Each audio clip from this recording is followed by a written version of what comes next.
سال 1918 بود. کشتی غول‌پیکری به نام USS سایکلاپس با 309 نفر سرنشین از روی زمین محو شد. نه هیچ رد و نشانی از کشتی باقی ماند، نه سیگنال کمکی فرستاده شد و نه حتی یک پیام کوتاه. این کشتی به طور کامل ناپدید شد و هیچ کس دقیقاً نمی‌دونه چه اتفاقی برای آن افتاده. سلام، به دنیای ماجراهای مرموز و رازآلود خوش اومدی. اگه به داستانهای واقعی، معماهای حل نشده و تاریخهای پر ابهام علاقه داری، حتما تا آخرین ویدیو با من بمون. USS سایکلاپس یک کشتی باربری عظیم بود که در سال 1910 ساخته شده بود. این کشتی 165 متر طول داشت و وزنی حدود 19,000 تن. این غول مخصوص حمل ذغال سنگ برای ناوهای جنگی آمریکا طراحی شده بود و توسط موتور بخار سه‌گانه‌ای که قدرت زیادی را تولید می‌کرد حرکت می‌کرد و برای مدت‌ها ستون فقرات تأمین سوخت ناوگان جنگی آمریکا در دوران جنگ جهانی اول به شمار می‌رفت. 309 نفر از خدمه، از ملوان‌ها گرفته تا مهندسین در این کشتی حضور داشتند. کشتی به نظر سالم و امن می رسید، اما در 4 مارس 1918 کشتی از بندر باربادوس به سمت بالتیمور حرکت کرد. بار ذغال سنگ سنگین تر از حد مجاز بود و کشتی برای رسیدن به مقصد باید از مسیرهای طولانی بین المللی می گذشت.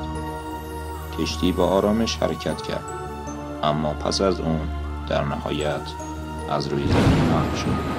هیچ کس هیچ رد و نشانی از کشتی پیدا نکرد، نه یک سیگنال، نه حتی یک تماس اضطراری. انگار که کشتی از صفحه روزگار پاک شد. چه اتفاقی برای کشتی افتاده؟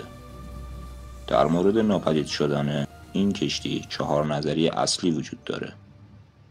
1. نقص فنی و بار اضافی. بعضی ها معتقدند که کشتی بیش از حد بارگیری شده بود. بار ذغال سنگ سنگین تر از حد معمول و موتور کشتی در حین سفر دچار مشکل شده. تصور کن کشتی که هم سنگینه هم یک موتور خراب داره.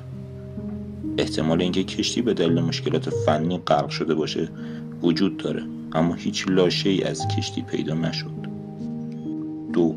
حمله زیردریایی های آلمان ها. جنگ جهانی اول در جریان بود. بعضی ها میگن شاید کشتی توسط یک زیردریایی آلمانی غرق شده، اما هیچ سندی از آلمان ها پیدا نشد که این نظریه رو تایید کنه. حتی بعد از جنگ هم هیچ گونه مدرکی در این زمینه منتشر نشد. 3. و نظریه بعدی که میگه کشتی در حال انجام یک مأموریت سری بوده. شاید مسیر واقعی کشتی با چیزی که اعلام کرده بودن فرق داشته. بعضی منابع حتی میگن کشتی محموله خطرناک یا محرمانه رو حمل میکرده که باید از چشم عموم دور میموند. ممکنه ناپدید شدنش عمدن طراحی شده باشه. 4. مثلث برمودا.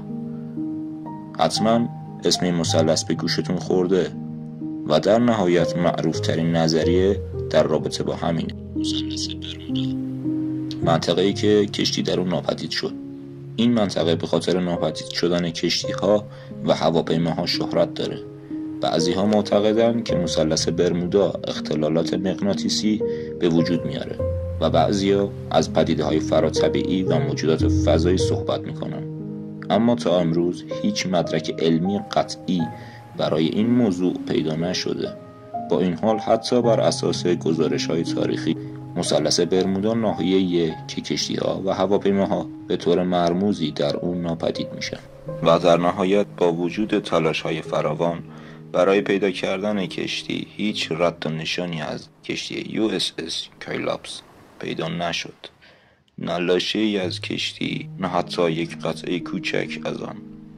انگار که هیچ وقت وجود نداشته. برخی از نظریه‌ها میگن که شاید اصلا چیزی برای کشتی اتفاق نیفتاده.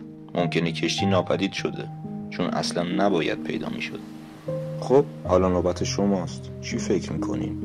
آیا مثلث برمودا واقعا یک نیروی مرموز داره یا شاید یه توطئه نظامی در کار بوده یا شاید اصلا هیچ کدوم از اینها و همه چی یه تصادف بوده؟ نظرت رو پایین برام بنویس و در مورد این داستان مرموز با من صحبت کن. اگه از این جور داستان ها خوشت اومده حتما کانال رو سابسکرایب کن و لایک یادت نره.